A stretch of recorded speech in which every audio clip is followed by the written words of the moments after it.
حضرت علی شیر خدا، فجر کا وقت تھا، ہاتھ میں چھڑی پکڑی تھی، 63 سال عمر مبارک تھی، کوفے کی جامع مسجد میں نماز پڑھانے آ رہے ہیں، ہر دروازے پہ دستک دیتے، اٹھو الصلاۃ خیر من النوم۔ رستے میں حضرت علی لوگوں کو جگاتے جگاتے آئے، جب مسجد کوفہ میں پہنچے تو ایک بدبخت خنجر چھپائے کھڑا تھا، اس نے حضرت علی رضی اللہ تعالیٰ عنہ کو خنجر مارا، وہ دوستانہ جو 10 سال کی عمر میں شروع ہوا تھا۔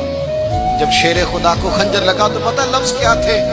فزت برب الکعبہ، لوگوں رب کعبہ کی قسم میں کامیاب ہو گیا، میری زندگی دین کے کام آ گئی، میں کامیاب ہو گیا۔ حضرت علی کی داڑھی ساری لہو سے بھر گئی۔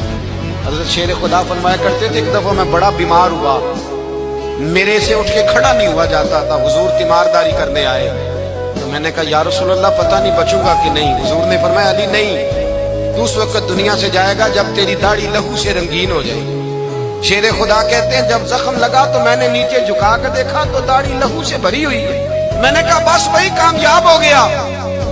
جامع مسجد کوفہ میں مولا علی نے سر سجدے میں رکھا، اور اسلام کی تاریخ کا وہ شخص جس شخص نے اپنی بچپن سے لے کر جوانی، جوانی سے لے کر بڑھاپا، اور جاتے جاتے امام حسن اور حسین کو قریب بلایا اور وصیت کر گئے، بیٹا جینا اسی کا ہے جو دین کے لیے جیے، بیٹا مرنا اسی کا ہے جو دین کے لیے مرے، جس دھج سے کوئی مقتل میں گیا وہ شان سلامت رہتی ہے، یہ جان تو آنی جانی ہے، اس جان کی کوئی بات نہیں۔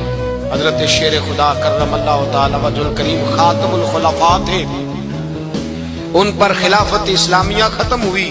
حضرت علی رضی اللہ تعالیٰ عنہ جس دن وصال ہوا، آپ کے بیٹے کہتے ہیں اس رات مولا علی نے خزانے کا مال سارا ایک رات والے تقسیم کیا، اور پھر جس جگہ مال خزانہ ہوتا تھا وہاں 2 نفل پڑھ کے کہا اے اللہ میں نے تیرے بندوں کی امانت تیرے بندوں تک پہنچا دی ہے۔ زندگی دین کے نام کر کے وہ شیر رخصت ہوئے۔